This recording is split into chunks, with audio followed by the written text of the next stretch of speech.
Alex Hammond previews QIPCO British Champions Day. Alex Hammond previews QIPCO British Champions Day and has a 16-1 fancy in the feature race. Too darn hot lived up to his name in the Darley Dewhurst. How impressed were you with him? I was impressed because it was the first time we've had to see him work for a victory.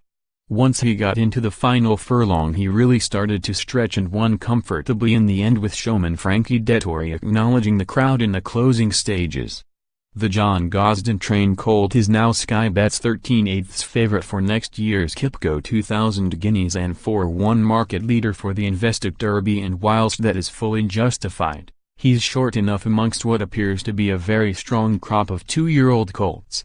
I'd be keener to back him ante-post for Epsom than the Guineas given his top-class middle-distance pedigree, although slow he ain't. Plenty of other notable 2-year-old performances at Newmarket. What else took your eye? I think that honor goes to Iridessa, the winner of the Fillies Mile on Friday. I really liked the way she had to come through 2 horses to get to the front, as it showed bravery and tenacity. She didn't shirk the task.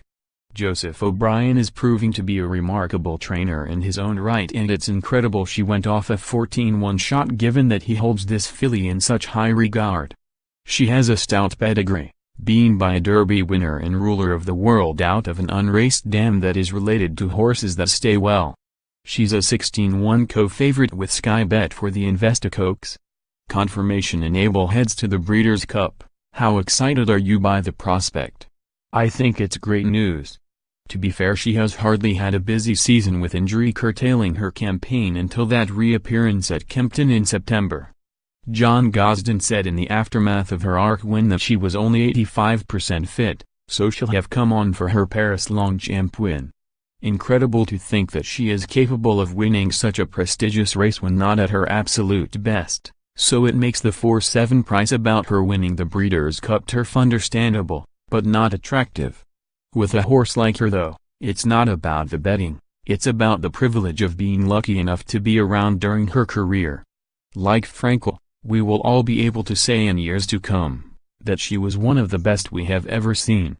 I haven't set foot on an aeroplane for 10 years, but it makes me want to book a flight to America to see history potentially being made as she bids to become the first Arc winner to go on to Breeders' Cup glory. QIPCO Champions Day at Ascot. If you owned Roaring Lion, which race would you run him in? It all depends on what the ground will be like, although you can make an educated guess that it's going to be slow, dead ground.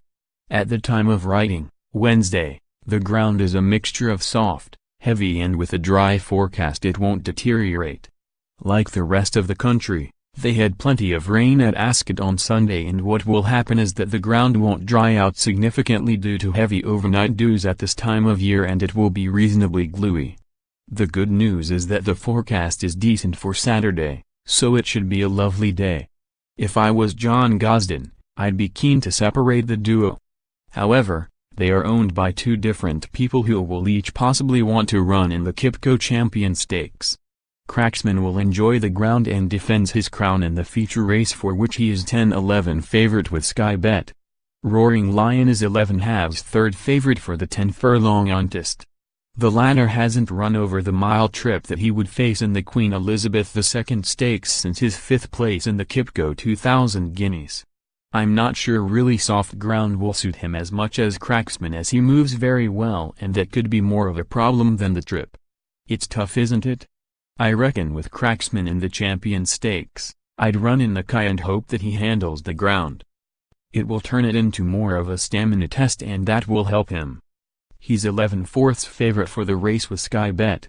What are your best bets on this star-studded card?